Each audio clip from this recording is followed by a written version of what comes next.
ہاں جی، مشدد حرف جو ہوتا ہے نا وہ 2 بار پڑھا جاتا ہے۔ اب مشدد حرف کیا ہے یہ ہم جانتے ہیں کہ عین کے اوپر جو لگی ہوئی ہے اس کا نام ہے شد۔ ہاں جی، یہ عین ہے، عین کے اوپر جو لگی ہوئی ہے 3 دندوں والی اس کا نام ہے شد۔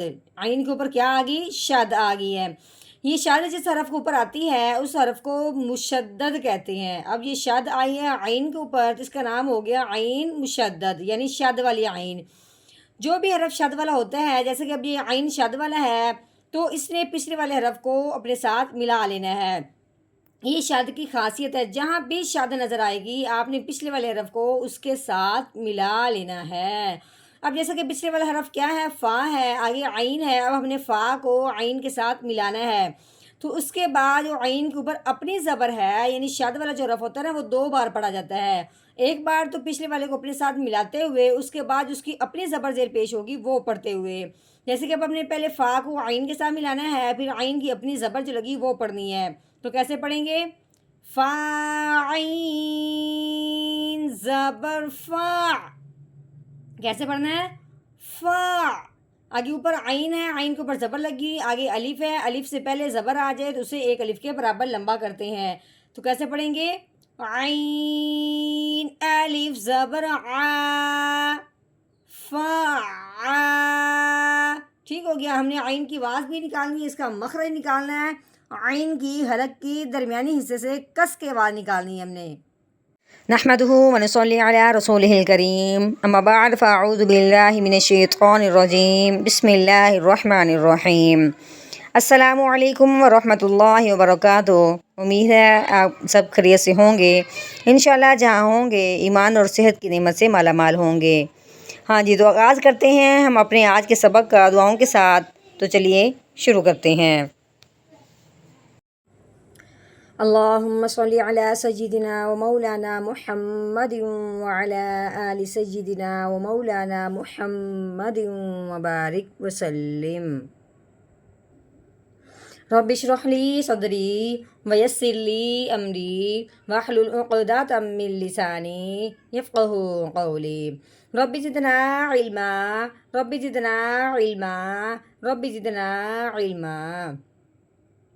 أعوذ بالله من الشيطان الرجيم بسم الله الرحمن الرحيم۔ ہاں جی، یہ فا ہے، فا کے اوپر جو لگی ہوئی ہے اس کو زبر کہتے ہیں۔ آگے یہ عین، عین کے اوپر جو 3 دندوں والی لگی ہوئی ہے اس کا نام ہے شد۔ شد جس حرف کے اوپر آ جائے اس حرف کو مشدد کہتے ہیں، اور مشدد حرف اب بن گیا ہے عین، کیونکہ شد کس کے اوپر آئی ہے؟ عین کے اوپر۔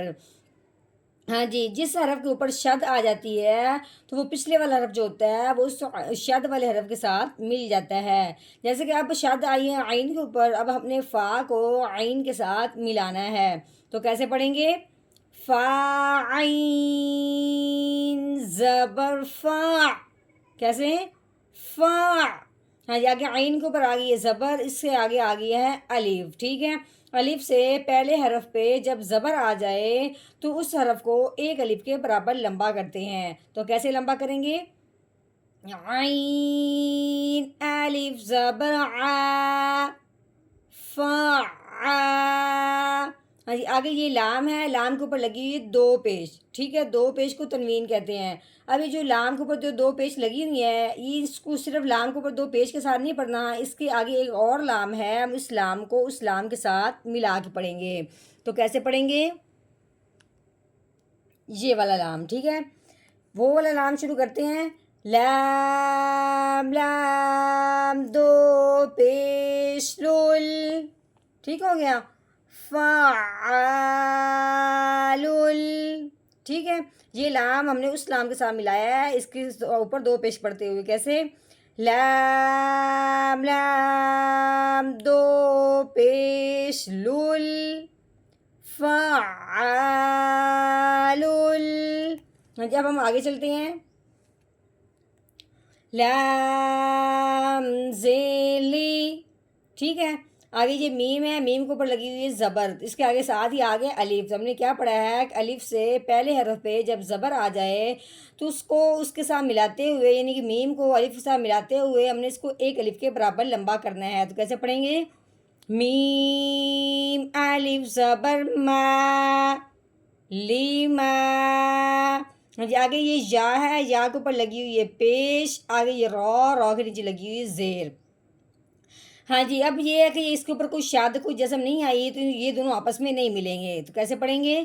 یا پیش یو۔ ہاں جی، را کے نیچے زیر آئی ہے، آگے یہ یا ہے، یا کے اوپر آ گئی ہے جزم، تو یہ ہو گیا یا ساکن۔ یا ساکن ہے تو اب ہم نے کیا کرنا ہے؟ یا ساکن ہو جہاں بھی اور اس سے پہلے حرف کے نیچے آ جائے زیر، ٹھیک ہے؟ یا ساکن ہو، پہلے حرف کے نیچے آ جائے زیر، وہ پہلا والا حرف جو ہے وہ اس کے ساتھ ملتے ہوئے ایک الف کے برابر لمبا ہوگا۔ تو کیسے پڑھیں گے؟ رو یا زیری یوری۔ ہاں جی، آگے یہ دال ہے، دال کے اوپر لگی ہوئی ہے پیش، کیسے پڑھیں گے؟ دال پیش دو یوری دو۔ ہاں جی، اب ہم نے یہاں پہ کرنا ہے وقف، تو وقف کی صورت میں آخر والا جو حرف ہوتا ہے اس کو کر دیتے ہیں ساکن۔ کیا کر دیتے ہیں؟ ساکن کر دیتے ہیں۔ اب ساکن کرنے کا مطلب یہ ہے کہ اس کے اوپر جو پیش لگی ہوئی نا اس کو ہٹا دینا ہے، پیچھے صرف دال کی آواز نکالنی ہے، اس کا مخرج کی آواز نکالنی ہے۔ تو اب ہم کیسے پڑھیں گے؟ ایک اور بات ہے کہ جب دال ساکن ہوگا تو پھر دال کو ہلا کے پڑھیں گے۔ اب اس کو ہلائیں گے کیوں؟ کیونکہ دال حروف قلقلہ میں سے ہے۔ حروف قلقلہ کے اوپر جب اس طرح کی جزم آ جاتی ہے یا حروف قلقلہ وقف کی صورت میں ساکن ہو جاتا ہے تو پھر اس کو ہلا کے پڑھتے ہیں، تو دال بھی حروف قلقلہ میں سے ہے، تو اس کو ہلائیں گے۔ تو کیسے پڑھیں گے؟ آگے وقف یورید یورید۔ چلیے اس آیت مکمل آیت کا ہم نے کر لیا ہے توڑ، اب ہم نے کرنا ہے اس کا مکمل جوڑ، وہ بھی روانگی کے ساتھ پڑھیں گے۔ تو چلیے شروع کرتے ہیں۔ اعوذ باللہ من الشیطان الرجیم۔ سورۃ البروج مکیہ۔ بسم اللہ الرحمن الرحیم۔ فعال لما یرید۔ فعال